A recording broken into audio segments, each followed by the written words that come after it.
Hi friends, welcome to Shivakavi Lifestyle. இன்னைக்கு நம்ம Deepavali sweet தாங்க பார்க்க போறோம். இன்னைக்கு நம்ம பார்க்க போற ஸ்வீட் பாதுஷா.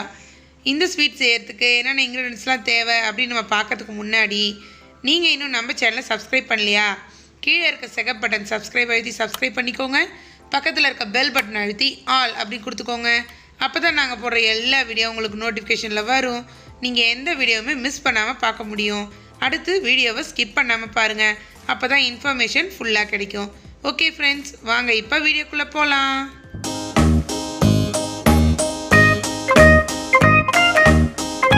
ஃபஸ்ட்டு பாதுஷா செய்கிறதுக்கு பாதுஷாக்கு மாவு ப்ரிப்பேர் பண்ணணுங்க. அதுக்கு ஒரு மிக்சிங் பவுல் எடுத்திருக்கேன். இதில் 1.5 கப் அளவுக்கு மைதா சேர்த்துக்கிறேங்க.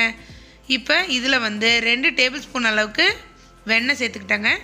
இப்போ கொஞ்சோண்டு ஆப்பச்சோடா ஒரே ஒரு பிஞ்சு, 1 டேபிள் ஸ்பூன் அளவுக்கு சர்க்கரை இதெல்லாம் சேர்த்துக்கிட்டு 2 டேபிள் ஸ்பூன் அளவுக்கு தயிர், கெட்டியான தயிராக சேர்த்துக்கோங்க. தண்ணி இல்லாத தயிராக பார்த்து சேர்த்துக்கோங்க. இப்போ இதெல்லாம் சேர்த்து நல்லா கலந்து விட்டுக்கோங்க. இதை நம்ம கலந்து விடும்போது எப்படி இருக்கணும்னா, அது இது கூட கலந்து அந்த மாவை கையில் பிடிச்சு பார்க்கும்போது அது நல்ல ஒரு பிடிமாக வரணும். பிடிமாக திருப்பி உதுத்தி விட்டாலும் உதிரணும். அந்த மாதிரி ஒரு உதிரான மாவு பதத்துக்கு அது இருக்கணுங்க. இந்த மாதிரி தாங்க இருக்கணும்.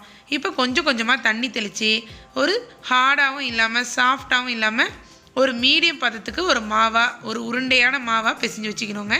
எனக்கு 1/4 கப் அளவுக்கு தண்ணி தேவைப்பட்டுச்சுங்க. நீங்களும் 1/4 கப் அளவுக்கு தண்ணி எடுத்து வச்சு தெளித்து இந்த மாதிரி பிசைஞ்சு பாருங்கள். அது ஒரு ஹார்டும் இல்லாமல் சாஃப்டும் இல்லாமல் ஒரு மீடியம் பதத்துக்கு வரும்.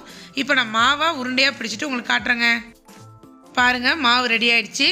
இப்போ இந்த மாவு எவ்வளோ கொஞ்சம் சாஃப்டாக இருக்குது பாருங்கள், ஹார்டும் இல்லாமல் இதுவும் இல்லாமல். இப்போ இது ஒரு 15 நிமிஷத்துக்கு நம்ம ஒரு துணி போட்டு மூடி வச்சுருவோங்க. நல்லா ஒரு 15 நிமிஷம் ஊறணும். அதுக்குள்ளே நம்ம சுகர் சிரப் செஞ்சுக்கலாம் வாங்க. இப்போ ஸ்டவ்வில் ஒரு வானல் வச்சு நான் 1 கப் அளவுக்கு சர்க்கரை சேர்த்துக்கிட்டேங்க. இதுக்கு 3/4 கப் அளவுக்கு தண்ணி சேர்த்துக்கணுங்க.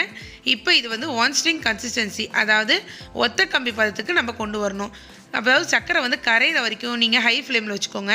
சர்க்கரை கரைஞ்சதுக்கப்புறம் அதை லோ டு மீடியம் ஃப்ளேமில் வச்சு, அதாவது ஒத்த கம்பி பதம் நான் ஏற்கனவே சொல்லியிருக்கேன் இல்லைங்களா, சர்க்கரை பாகை எடுத்து நம்ம கட்டை விரல்லையும் ஆள்காட்டி விரல்லையும் வச்சு இப்படி பிரித்தோன்னா ஒத்த இழை கம்பி வரணுங்க. அதுதான் ஒத்த கம்பி பதம். அப்படியும் நீங்கள் கண்டுபிடிக்கலாம். அடுத்து இங்கே பாருங்கள், இப்போ வந்துருச்சு. இப்போ அந்த எடுத்து மொண்டு ஊற்றும் போது இங்கே பாருங்கள், இந்த மாதிரி நீட்டாக வருது பாருங்கள், ஒரு கம்பி மாதிரி இந்த மாதிரி வரணும். இப்போ ரெடி ஆகிடுச்சிங்க. இப்போ சர்க்கரை முருகாமல், அதாவது சர்க்கரை பூத்து போகாமல் இருக்கிறதுக்கு 1/2 எலுமிச்சை பழத்தை புழிஞ்சு விட்டுருக்கேன். கொஞ்சம் வாசனைக்கு ஏலக்காய் தூள் சேர்த்துருக்கேங்க. இப்போ இதெல்லாம் நல்லா கலந்து விட்டுக்குவோம். இப்போ கலருக்காக நான் என்கிட்ட குங்குமப்பூ இருக்குது, அதனால் நான் சேர்த்துக்கிறேன். உங்கள்கிட்ட இருந்தால் சேர்த்துக்கோங்க, இல்லைனா நீங்கள் ஸ்கிப் பண்ணிக்கோங்க. இப்போ இது சூடு கொஞ்சம் ஆறட்டும், நம்ம ஓரமாக வச்சுருவோம். இப்போ இந்த 15 நிமிஷத்துக்குள்ளே நான் இங்கே பாதுஷாவை பொரிச்சு எடுக்கிறதுக்கு எண்ணெயும் வச்சுக்கிறேங்க. எண்ணெய் குலாப் ஜாமுன் பொரிப்போம் இல்லையா, அந்த மாதிரி லோ டு மீடியம் ஃப்ளேமில் தான் எண்ணெய் சூடு ஏறிக்கிட்டு இருக்கணும். இல்லைனா பாதுஷா மேலெல்லாம் வெந்துடும், உள்ளே வேவாது.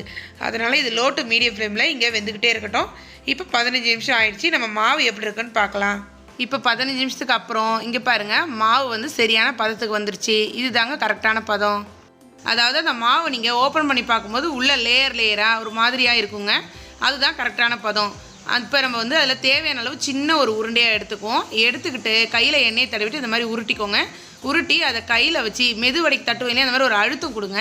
அழுத்தம் கொடுத்துட்டு நடுவில் ஒரு ஹோல், அதாவது அந்த பக்கம் ஹோல் தெரியக்கூடாது, அந்த மாதிரி ஒரு ஹோல் கொடுத்துருங்க. இப்போ அவ்வளோதான். இதே மாதிரி எல்லாத்தையும் செஞ்சு வச்சுருவோம். இங்கே பாருங்கள், எல்லாமே இதே மாதிரி செஞ்சு வச்சுட்டேன். இப்போ எண்ணெயும் ஒரு மீடியம் ஃப்ளேமில் ஹீட் ஆகிடுச்சிங்க. இப்போ கரெக்டான ஒரு பதத்தில் எண்ணெய் இருக்குது.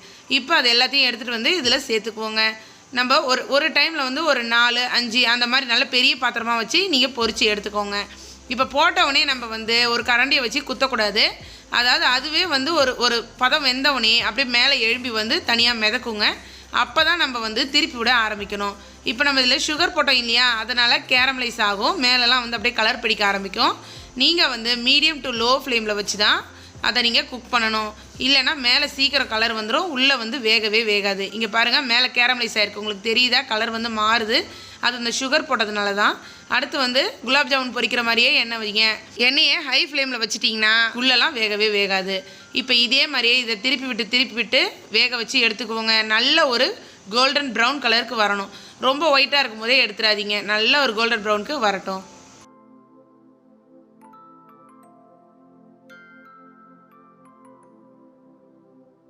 பாருங்கள் பாதுஷா நல்லா கோல்டன் ப்ரௌன் கலரில் வந்துருச்சு. எவ்வளோ சூப்பரான கலரில் வந்திருக்கு பாருங்கள். இந்த மாதிரி வந்தாலும் நீங்கள் எடுத்துடலாம். ரொம்ப வெள்ளையாக இருக்கும்போது எடுக்கவே எடுக்காதீங்க. இப்போ இதை பக்கத்தில் சுகர் சிரப் செஞ்சு வச்சுருக்கோம் இல்லையா, அதில் எடுத்துகிட்டு போய் இதை அப்படியே போட்டு நல்லா அந்த சுகர் சிரப்பில் நல்லா ஊற வைங்க. இது அடுத்த பாதுஷா நமக்கு வெந்து வர வரைக்கும் இது இதில் ஊறிக்கிட்டே இருக்கட்டும்.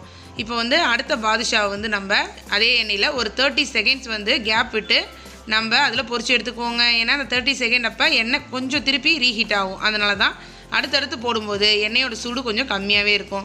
மீடியம் ஃப்ளேம்லேயே கடைசி வரைக்கும் வச்சு பொரிச்சு எடுங்க.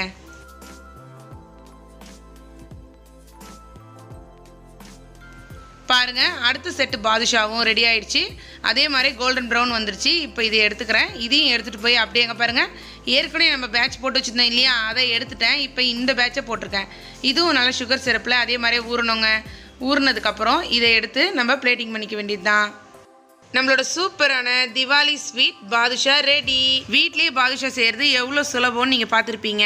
நம்ம கையாலே நம்ம ஹைஜீனிக்காக நம்ம குழந்தைங்களுக்கு செஞ்சு கொடுக்கும்போது அதில் அவங்க ரெண்டு சேர்த்து சாப்பிட்டா கூட நமக்கு சந்தோஷம் தாங்க. வெளியில் வாங்கி சாப்பிட்றதுக்கும் நம்ம செஞ்சு சாப்பிட்றதுக்கும் நிறையாவே டிஃப்ரென்ஸ் இருக்குது. அந்த ஃபீலை நீங்களும் அனுபவிக்கணும்னா கண்டிப்பாக இந்த ரெசிபியை உங்கள் வீட்டில் செஞ்சு பாருங்கள். எப்படி இருந்துச்சுன்னு என் கூட கமெண்ட்டில் ஷேர் பண்ணிக்கோங்க. இந்த வீடியோ உங்களுக்கு பிடிச்சிருந்தா லைக் பண்ணுங்கள். இந்த வீடியோவெல்லாம் உங்கள் ஃப்ரெண்ட்ஸ்க்கு ஷேர் பண்ணுங்கள். நம்ம சிவகவி லைஃப் ஸ்டைல் சேனலுக்கு சப்ஸ்கிரைப் பண்ணுங்கள். அந்த பக்கத்தில் இருக்க பெல் பட்டன் அழுத்தி ஆல் அப்படி கொடுத்துக்கோங்க. அப்போ தான் நாங்கள் போடுற எல்லா வீடியோ உங்களுக்கு நோட்டிஃபிகேஷனில் வரும். நீங்கள் எந்த வீடியோவுமே மிஸ் பண்ணாமல் பார்க்க முடியும். ஓகே, பாய்.